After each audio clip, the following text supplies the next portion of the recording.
रेला और 2 दिन का मेला भाई रे, कोई कुछ भी नहीं है। गोकर्ण जी ने भागवत में पिता से कहा, गोकर्ण जी ने भागवत में आत्मदेव से अपने पिता से कहा, पिताजी सुनो, इस असार संसार में प्रभु का नाम ही सार है। अगर इसको किसी ने समझ लिया तो जीवन में सब कुछ समझ में आ जाएगा। राजा आया है सो जाएगा, राजा रंक फकीर, एक सिंहासन चढ़ी चले एक बंदे जंजीर। इसलिए जो करना है अपनी स्थिति में कर दो, वर्तमान स्थिति में कर दो। कल मत देखना, कल आएगा, कल तो काल का नाम है। रावण से पूछा, रावण अंतिम सांस से गिन रहा था, रावण के तो अंदर नाभि में अमृत था, अंतिम सांस से गिन रहा था रावण। तो लखन को भेजा श्री राम ने कि जाओ, वो बड़ा वैसे बड़ा जिन्होंने शिव को प्रसन्न कर लिया, जो शिव को 10-10 शीश चढ़ा दिए, दशानन रावण। भले ही उसने भक्ति तो की है, भक्ति की जो शक्ति प्राप्त की, शक्ति का उपयोग उन्होंने गलत किया। अगर वो शक्ति सही जगह लग जाती तो बहुत बड़ा काम हो जाता। जाओ कुछ पूछ के आओ रावण से।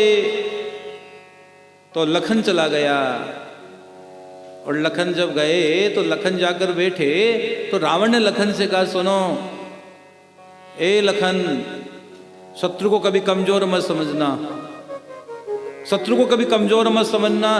तू नियथा मेरे पास आ गया है, मैं मरते मरते तुझे मार सकता था।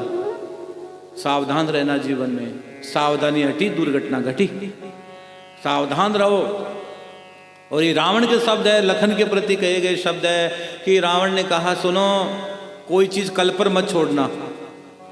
मैं इतना बड़ा शक्तिशाली था, मेरे को नहीं पता था कि मुझे इस तरह मरना पड़ेगा, मुझे भी मारने वाला कोई आ जाएगा।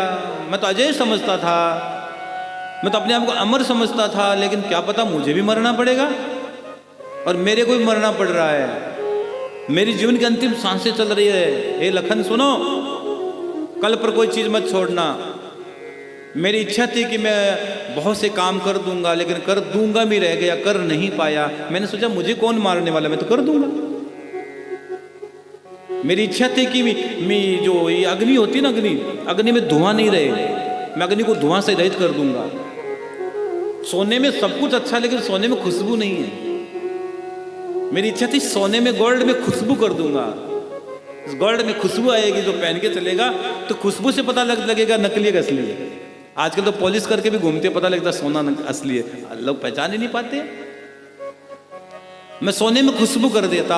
और सोनो हे लखन, मेरी इच्छा थी कि आकाश के पेड़ लगा दूं, मैं आकाश के पेड़ लगा देता, लेकिन मुझे क्या पता था मैं मर जाऊंगा। अब पछताई होत क्या, जब चिड़िया चुग गई खेत। समय जाने के बाद आदमी केवल रोता है, पश्चाताप करता है, इसके अलावा उसके हाथ में कुछ भी नहीं आता है, कोई भी नहीं। इसलिए वक्त के साथ चलो, जो करना है उसी स्थिति में कर दो। मन में विचार आया कि हमको भागवत की पोथी करनी है तो करवा लो, हमें मन में विचार है कि भूमि दान करना तो कर दो, मन में विचार है कि कंबल रजाई का दान करना तो कर दो, मन में विचार है कि हमको कमरे का दान करना कर दो। जो मन में विचार है वो कर दो। ये मत सोचना 2 महीने के बाद करेंगे, 6 महीने के बाद करेंगे, क्या पता क्या राजा की क्या प्रजा। हाँ, क्या राजा की क्या प्रजा। हाँ, क्या राजा की क्या प्रजा। और बाबा श्याम के दरबार में तो भैया एक बात बता दूं, झोलियां भरती है, झोलियां भरती है इस दरबार में तो। हाँ, भर दे रे श्याम झोली भर दे। इस दरबार में जो व्यक्ति आता है कभी खाली हाथ जाता ही नहीं है। बस मैंने कहा है, बार बार मैंने कथा में जिक्र किया, मैंने बार बार हजारों बार इस बात को कहा है, लगन तुमसे लगा बैठे, जो होगा वो देखा जाएगा। अपना तुम्हें बना बैठे मेरे श्याम, जो होगा वो देखा जाएगा। समर्पण रखो, भरोसा रखो, जिसको तेरा भरोसा, जिसको तेरा सहारा, मझधार क्या करेगा, मझधार ही किनारा। भरोसा है तो जीवन है, और भरोसा नहीं तो मृत्यु है। भरोसा ही तो जीवन है, भरोसे का नाम ही जीवन है। भरोसा रखो, शाश्वत भरोसा रखो मेरे श्याम बाबा पर। मेरे दुख के दिनों में बड़े काम आते हैं, जब कोई नहीं आता तो मेरा श्याम आता है, मेरा श्याम आता है। और श्याम आएगा नहीं तो झोली भरेगा और आप मालामाल हो जाओगे, आप निहाल हो जाओगे। और बाबा श्याम से हम कहते बारस का दिन है, शुक्रवार का भाव है, बारस का दिन, बाबा की जोत, खीर चूरमे का भोग, बाबा को निशान, बाबा को नारियल बांध रहे हैं, एक नारियल बांध देना श्याम बाबा को, बाबा को मीठा पान चढ़ा देना, और बाबा का जो बसंती वस्त्र है वो गले में धारण कर लेना या अपने पास रख लेना। कौन कहते यार मुर्दे में प्राण आते हैं। बाबा के श्याम का जो बसंती वस्त्र है उसको तकिए के नीचे भी रखने से जीवात्मा में प्राण धगने लगते हैं। वो बाबा का सच्चा भाव है। एक ध्वजा मेरे शेष के नाम चढ़ा देना, नारियल बांध देना, कोई कामना हो तो नारियल बांध देना, केसर लगाकर नारियल बांध देना, केसर का भाव दे देना। और कोई विशेष कामना हो तो बाबा को सवामणी का भोग लगा देना, श्याम बाबा को सवामणी का भोग लगा देना, एक दिन का भंडारा कर देना सवामणी लगा के। क्या आनंद आएगा यार।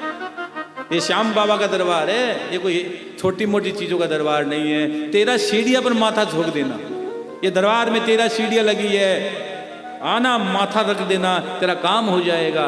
कौन कहता है काम नहीं होता है।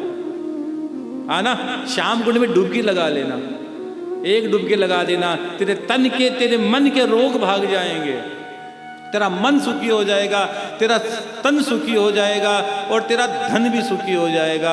सबका सब तेरा जीवन बदल जाएगा। जीवन में सब प्रकार की बाधाओं की निवृत्ति हो जाएगी, जीवन में सब कुछ अच्छा हो जाएगा, सब कुछ अच्छा हो जाएगा।